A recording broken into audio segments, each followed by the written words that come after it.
اور سر بھلا کیا کوئی جانے کہ ہے کیسا تیرا، سر بھلا کیا کوئی جانے کہ ہے کیسا تیرا، اولیاء ملتے ہیں آنکھیں وہ ہے طلبہ تیرا، اولیاء ملتے ہیں آنکھیں وہ ہے طلبہ تیرا، اور وہ کیا دبے جس پہ حمایت کا ہو پنجہ تیرا، کیا دبے جس پہ حمایت کا ہو پنجہ تیرا، شیر کو خطرے میں لاتا نہیں کتا تیرا، شیر کو خطرے میں لاتا نہیں کتا تیرا، اور قسمیں دے دے کہ کھلاتا ہے پلاتا ہے تجھے،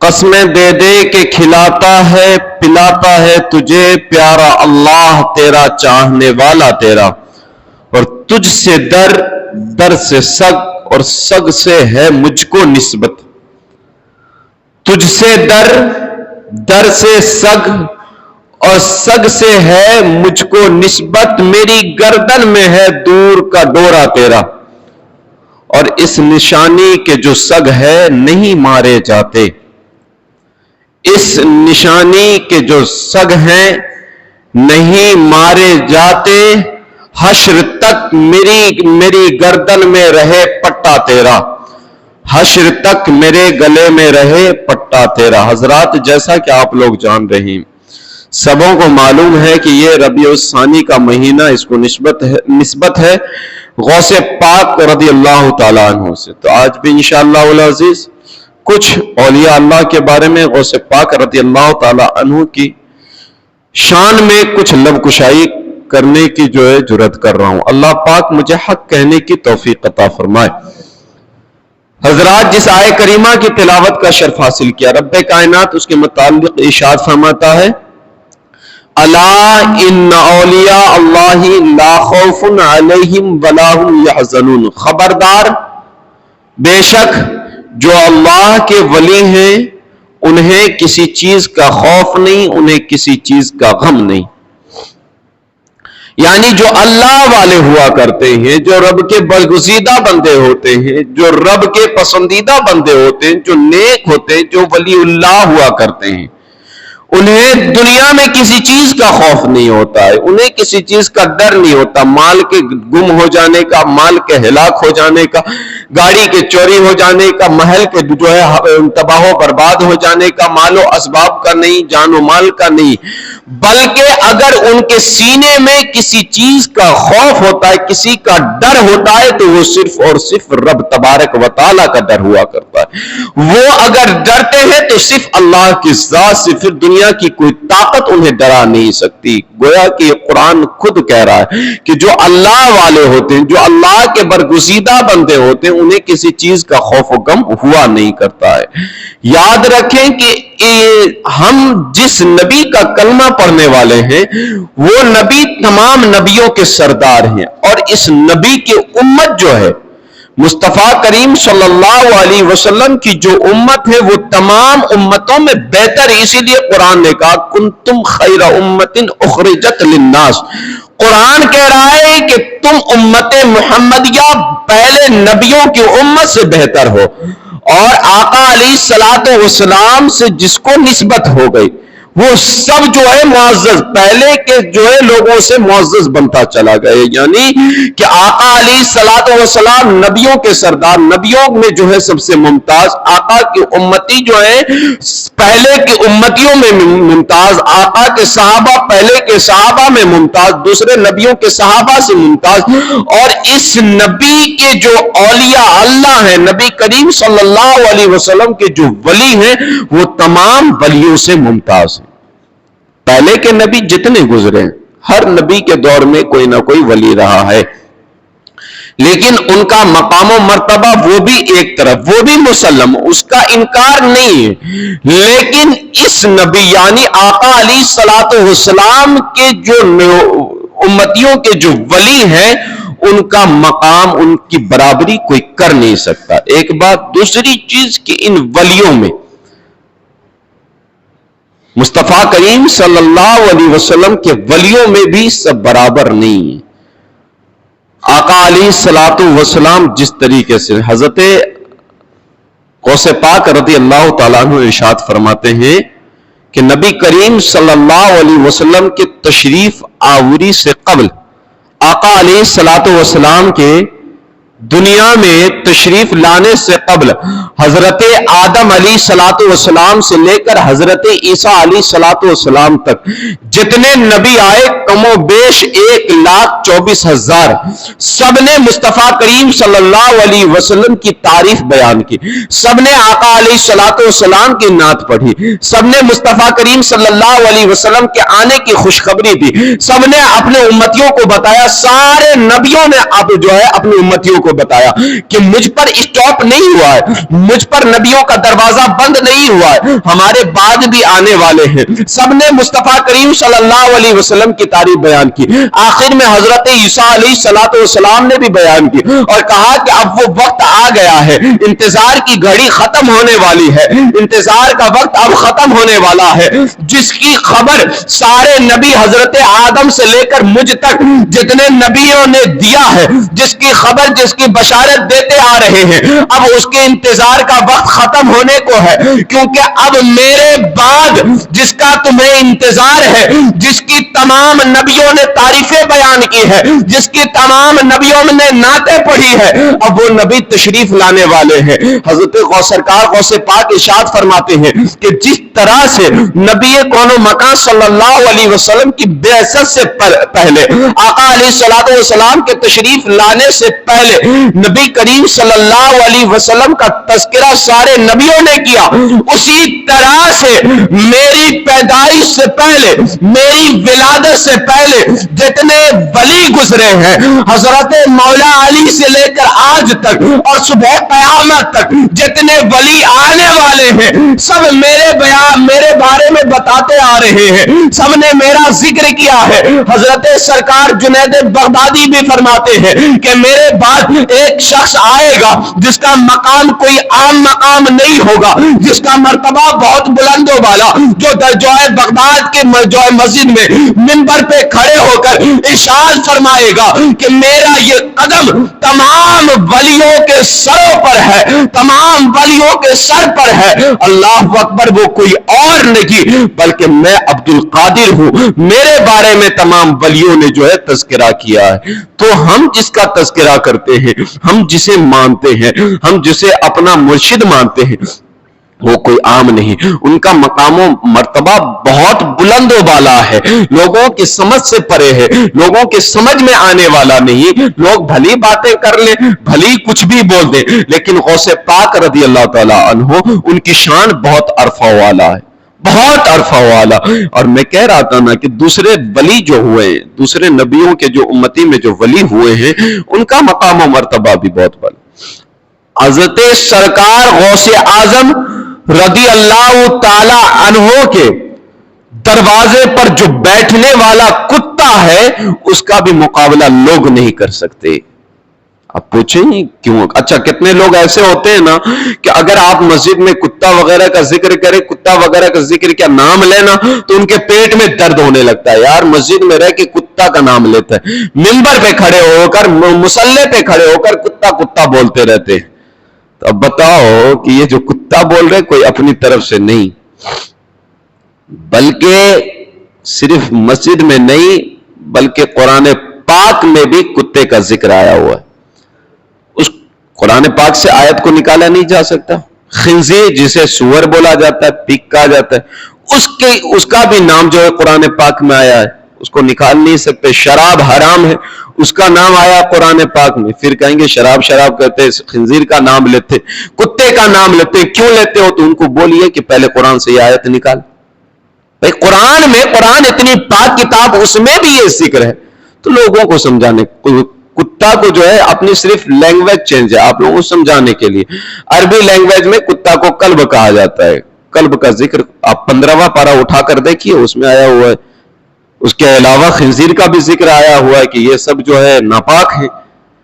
تو ان کو وہ ایک الگ مسئلہ ہوتا ہے، ان کے پیٹ میں پتہ نہیں ہر چیز میں ان کو درد ہوتا رہتا ہے۔ تو میں یہ کہہ رہا تھا کہ سرکار غوث اعظم رضی اللہ تعالی عنہ کے دروازے پر جو کتا بیٹھا رہتا ہے، اس کا بھی مقام و مرتبہ بہت بلند والا. اسی لیے سرکار اعلی حضرت نے فرمایا تجھ سے در، در سے سگ، سگ کہتے ہیں کتے کو، تجھ سے در، در سے سگ، اور سگ سے ہے مجھ کو نسبت، میری گردن میں بھی ہے دور کا ڈورا تیرا. کیوں کہا؟ کیونکہ سرکار غوث اعلی حضرت رضی اللہ تعالی عنہ وہ جو ان کے اشعار ہوا کرتے تھے، وہ جو نعت یا منقبت لکھا کرتے تھے، وہ ایسے ویسے نہیں بلکہ واقعات پڑھتے یا پھر حقیقت جانتے، حدیث پڑھتے، قرآن کی تفسیر ہوتی، اسی کو شعر میں پرویا کرتے تھے. آپ سوچیں کہ سرکار اعلی حضرت رضی اللہ تعالی عنہ نے ایسے نہیں کہہ دیا ہے، بلکہ آپ قرآن پاک کا 15واں پارہ جسے جو ہے سورہ کہف کہا جاتا ہے، سورہ کہف اٹھا کر دیکھیں، اس میں جو ہے ذکر کیا گیا اصحاب کہف کا، اور اصحاب کہف کے کتے کا ذکر کیا گیا کہ اس وقت یہ جو واقعہ بیان کیا گیا حضرت عیسیٰ علیہ السلام کے دور کے ولیوں کا واقعہ. حضرت عیسیٰ علیہ السلام کے دور میں کچھ ولیوں کی جماعت تھی، اللہ کے برگزیدہ بندوں کی، اللہ کے نیک بندوں کی. بادشاہ نے پریشان کیا، بادشاہ کی پریشانی کی وجہ سے عاجز آ کر شہر چھوڑا. جب پہاڑ کے ایک گوہے میں ایک جو ہے غار میں نکلے تو اس کے بعد اندر پار کرتے ہوئے بستی سے باہر چلے گئے. جب بستی سے باہر پہنچے ہیں، پلٹ کر دیکھا کہ کوئی میرا پیچھا تو نہیں کر رہا ہے، کوئی ہمارے پیچھے تو نہیں آ رہا ہے. آخر جب پلٹ کر دیکھا تو دیکھا ایک کتا ان کے پیچھے جا رہا ہے. اس میں سے ایک نے کہا کہ اس کتے کو بھگاؤ، اس کو مارو، کیونکہ اس کی عادت بھونکنے کی ہوتی ہے، اگر یہ بھونکے گا تو ہم پکڑے جائیں گے. ہم چھپا کر بھاگ رہے ہیں، بادشاہ کے سپاہی سے بچا کر ہم بھاگ رہے ہیں، اگر یہ بھونک دیا تو ہم پکڑے جائیں گے، لہٰذا اسے مارو. جیسے ہی پتھر اٹھایا گیا اس کتے کو مارنے کے لیے، اللہ نے اس کتے کو قوت گویائی عطا کی.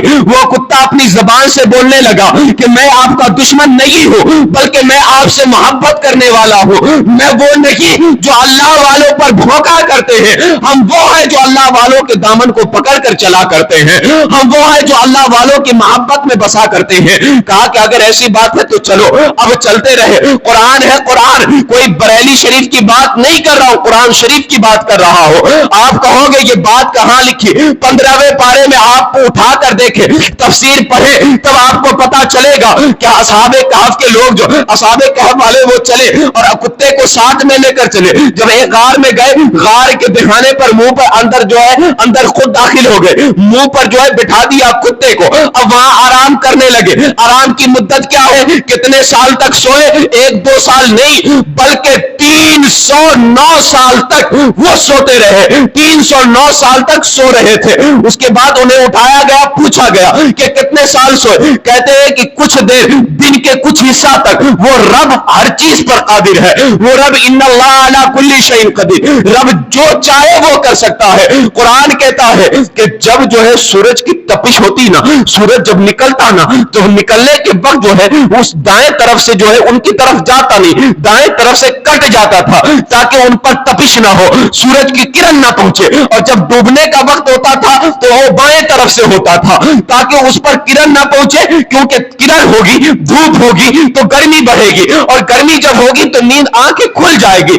اس لیے اللہ تبارک و تعالیٰ نے سورج کے نظام کو اپنے اللہ والوں، اپنے دوستوں کے لیے نظام شمسی کو چینج کر دیا ہے، بدل دیا ہے. اب آپ بتائیں کہ وہ کتا کیا کر رہا تھا؟ تو کتا کی عمر تقریباً زیادہ سے زیادہ 20 سال ہوتی ہے، لیکن اللہ اکبر، یہ اللہ والوں کی صحبت کا اثر ہے، اس کی برکتوں کا اثر ہے کہ ایک کتا اگر اللہ والوں کے ساتھ ہو جائے تو اللہ تبارک و تعالی اس کی بھی زندگی لمبی فرما کر 309 سال تک اسے زندہ رکھ دیا کرتا ہے. اور قرآن کہتا ہے کہ اگر ایک آدمی، ہم اور آپ ہو، ایک کروٹ پہ ایک پہلو پہ سوئیں، زیادہ دیر سوئیں گے تو باڈی میں پین شروع ہو جائے گا، باڈی درد کرنے لگے گی، جو ہے جسم درد کرنے لگے گا. لیکن قرآن کہتا ہے کہ وہ 309 سال تک سوتے رہے، اور یہی تک نہیں بلکہ ہر سال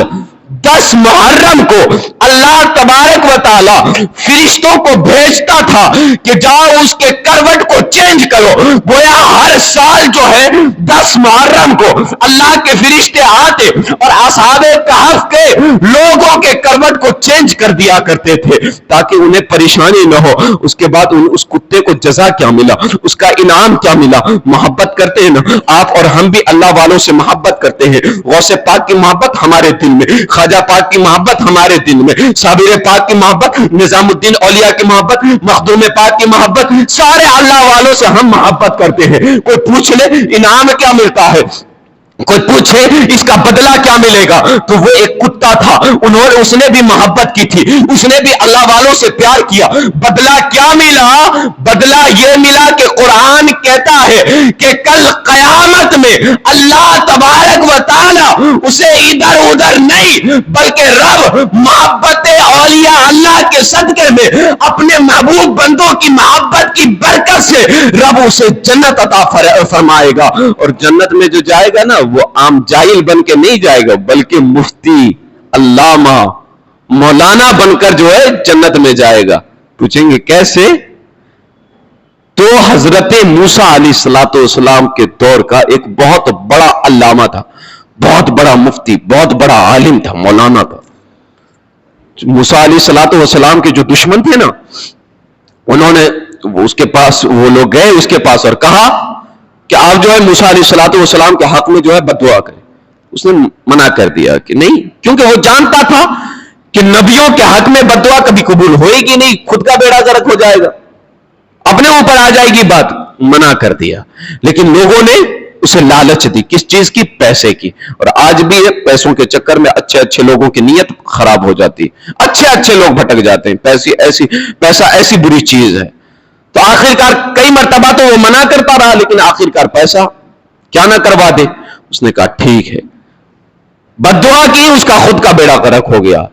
اس کو اللہ تبارک و تعالی کل قیامت میں جنت جاگیر ہے ابن آدم کی, انسانوں کی جاگیر جنت ہے. جنت میں صرف انسان رہیں گے, وہاں کتا کیسے جائے گا؟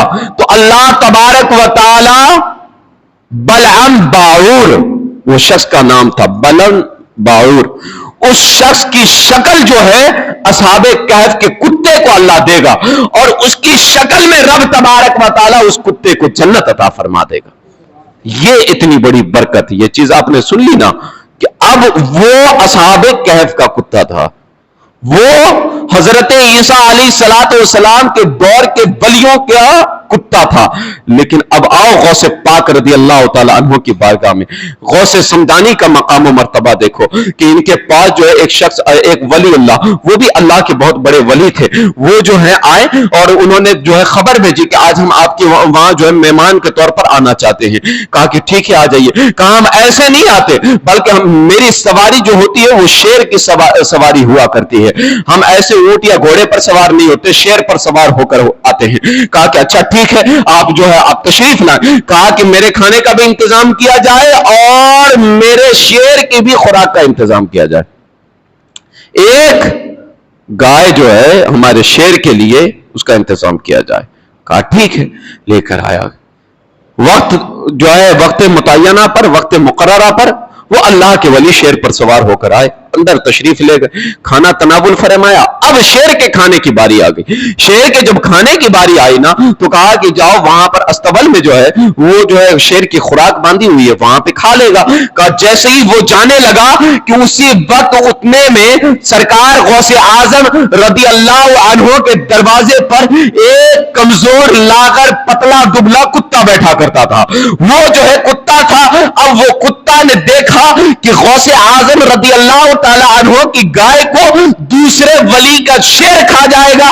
اب اسے برداشت نہیں ہوا, اس بات کو وہ برداشت نہیں کر پایا, وہاں سے جھپٹا مارتا ہے. جھپٹا مارنے کے بعد ایسے شیر پر حملہ کرتا ہے کہ شیر کو چیر پھاڑ کر رکھ دیتا ہے. جب اعلیٰ حضرت نے اس واقعے کو پڑھا تب اعلیٰ حضرت کا قلم اٹھا اور بے ببانگے دول سینہ ٹھوک کر پکار اٹھے, وہ کیا دبے جس پہ حمایت کا وہ پنجہ تیرا شیر کو خطرے میں لاتا نہیں کتا تیرا.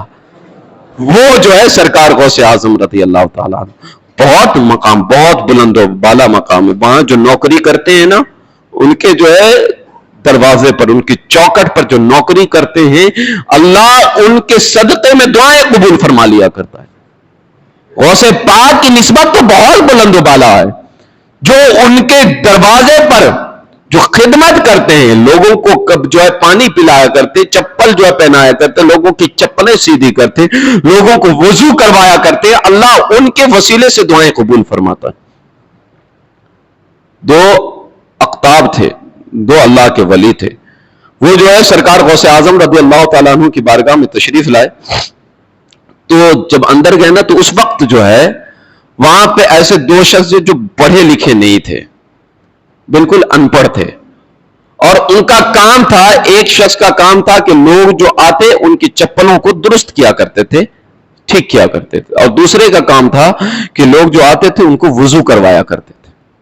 تو جو وضو کروانے والا تھا نا، تو اس نے دوسرے سے کہا کہ بھائی ہم اتنے سال سے 20 سال سے یہاں خدمت کر رہے ہیں، ہمیں ملا کیا ہے؟ ہم نے کیا انعام پایا؟ کچھ ملا تو نہیں. بظاہر غوث پاک کے جو لوگ آتے ہیں پتہ نہیں یہ کیا لے کر جاتے ہیں، ہمیں کیا ملا ہے؟ کم سے کم کچھ دن کے لیے ہم لوگ بھی باہر جائیں، دیکھیں باہر کی کیا دنیا ہے، باہر کی کیا رنگینیاں ہیں، چہل پہل کیا ہے، کیا نظارے ہیں، ہم بھی دیکھیں. آخرکار ان کے ذہن میں آیا. تو دو جو اقطاب آئے ہوئے تھے، جو اللہ کے ولی آئے تھے، وہ جب جانے لگے تو یہ جو وضو کروانے والا شخص تھا وہ بھی ان کے پیچھے پیچھے جانے. ساتھ میں ہو گیا، سرکار ہمیں بھی ساتھ میں لے کر جانے. ساتھ میں لے کر گئے. کچھ دور گزرا، 12 گھنٹے ہوئے. کہا کہ بھائی مجھے بھوک لگ گئی. کہا ہم لوگ کھانا وانا نہیں کھاتے، جو اللہ والے ہوتے مجذوب ہوا کرتے ہمیشہ رب کی یاد میں، ہمیشہ جو ہے رب، کیونکہ انہیں جو بھوک لگتی ہے نا، وہ رب کی یاد کی بھوک رہتی ہے، تسبیح و تحلیل کی بھوک ہوا کرتی ہے. وہ جب تسبیح و تحلیل کیا کرتے ان کی بھوک ختم ہو جایا کرتی تھی. تو کہا کہ ہمیں بھوک نہیں لگتی، چلتے رہو. چلتے رہے 24 گھنٹے ہو گئے. 24 گھنٹے ہوئے، سرکار ہم پہ رحم کرے. بھوک لگی ہوئی، کیونکہ پہلے یہاں رہتا تھا، لوگوں کو وضو کروایا کرتا تھا، بہت شکم سے ہو کر پیٹ بھر کے کھانا کھایا کرتا تھا. 24 گھنٹے ہو گئے، کچھ کھانے کو ملا نہیں. کہا سرکار اگر آپ جو ہے کھانے کو ملا نہیں تو ہم مر جائیں گے.